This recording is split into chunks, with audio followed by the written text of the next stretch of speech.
இயேசுக்கே புகழ், இயேசுவுக்கே நன்றி, மரியே வாழ்க. என்றும் பிரியாத தாய், என்றும் நம்முடன் பிரியமுள்ள அன்னை மரியாள். அன்புமிகு இறைமக்களே, மாதத்தின் முதல் சனிக்கிழமையன்று கடவுள் நம் ஒவ்வொருவரையும் தாய் அன்பை சுவைக்க அன்புடன் அழைக்கின்றார்.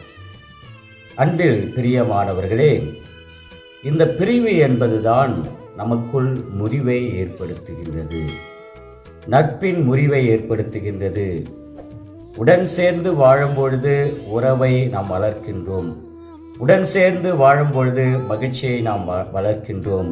உடன் சேர்ந்து பயணிக்கும் பொழுது எப்படிப்பட்ட இன்னல்கள் இடையூறுகள் வந்தாலும் நாம் பயணிக்கின்ற பாதை வெற்றியின் பாதையாக இருக்கும், ஆசீர்வாதம் நிறைந்த பாதையாக இருக்கும்.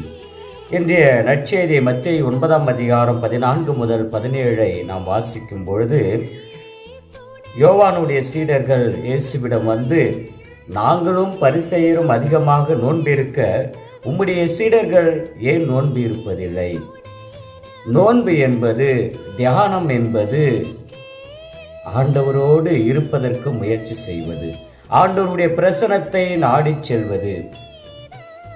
ஆனால் இங்கே இயேசுனுடைய சீடர்கள் எப்பொழுதும் இயேசு சீடர்களோடு இருப்பது போல, வைஸ் வர்சா பிரசன்ஸ், இரண்டு பிரசனமும் இருக்க வேண்டும். இயேசு சீடர்களோடு இருப்பது போல சீடர்களும் மணமகனாகிய இயேசுவோடு எப்பொழுதும் இருப்பதினால் அவர்கள் நோன்பு இருக்க தேவையில்லை, அவற்றுடைய அவசியம் இல்லை என்பதை இயேசு சுட்டி காட்டுகின்றார்.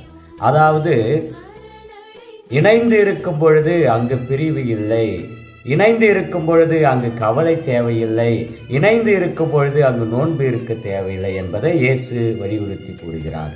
இந்த ஒரு அர்த்தத்தை தான் அடிமனதில் அன்னை மரியாள் ஏற்று எப்பொழுதும் ஆண்டவரோடு இணைந்து வாழ்கின்ற ஒரு ஆன்மாவாக, ஆண்டவரை ஏற்றி போற்றி மகிழ்கின்ற ஒரு ஆன்மாவாக, எப்பொழுதும் ஆண்டவருக்கு ஆம் என்ற அற்புதமான கீழ்ப்படிதல் நிறைந்த பதிலை சொல்வதன் வழியாக பிரியாத வரம் தேடி பெற்றுக்கொண்ட தாய்மரியாளாக இருக்கின்றார். அன்புமிகு இறை மக்களே, இணைவது மிக மிக எளிது என்று நாம் நினைத்து கொள்கின்றோம். பிரிவதுதான் எளிது, இணைவது மிக மிக கஷ்டம்.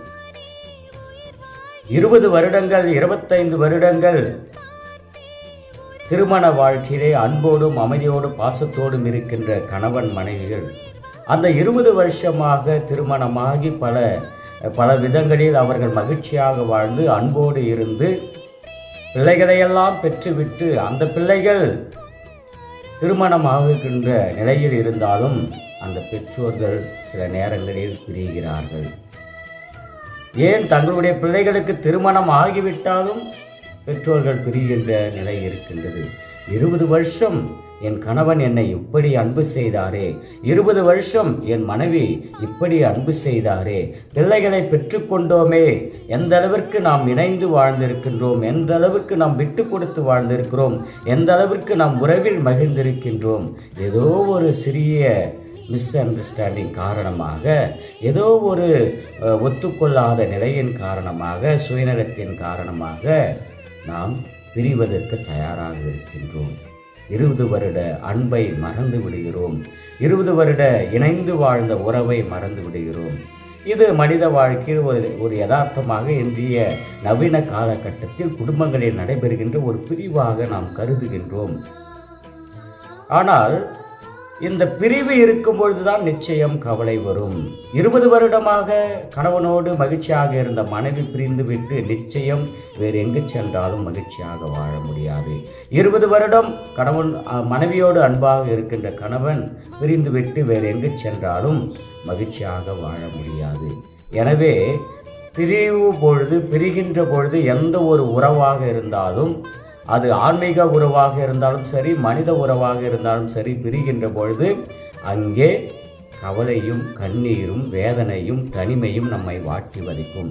இவற்றையெல்லாம் நன்கு உணர்ந்த தாய்மரியாள் அன்னை மரியாள், கடவுளோடு எப்பொழுதும் இணைந்து வாழுங்கள், அவரோடு இணைந்து வாழ்ந்தால் மட்டுமே மிகுந்த கனி தர முடியும் என்பதை யோவான் 15:5 நாம் படிப்பது போல அன்னை மரியாள் முழுமையாக கடவுளோடு இணைந்து வாழ்வதோடு மட்டுமல்லாமல் நம் ஒவ்வொருவரையும் அவரோடு எப்பொழுதும் இணைந்து வாழ அழைக்கின்றார். அதுதான் மிக மிக முக்கியம். அந்த இணைப்பின் பாலமாக இருப்பவள் தான் தாய் மரியாள். அன்னை மரியாளோடு இருக்கும்பொழுது இறை பிரசனத்தை நாம் முழுமையாக உணர முடியும். அன்னை மரியாளோடு நாம் இணைந்து பயணிக்கும் பொழுது நம்முடைய பிரிவுக்கு, உறவினுடைய விரிசலுக்கு, முறிவுக்கு வாய்ப்பே இருக்காது என்பதை குடும்பத்தில் இருக்கின்ற நாம் ஒவ்வொருவரும் தனிப்பட்ட விதத்தில் நாம் ஒவ்வொருவரும் புரிந்து கொள்ள வேண்டும். அன்னையோடு இணைந்து வாழ்வோம், என்றென்றும் உறவில் மகிழ்வோம்.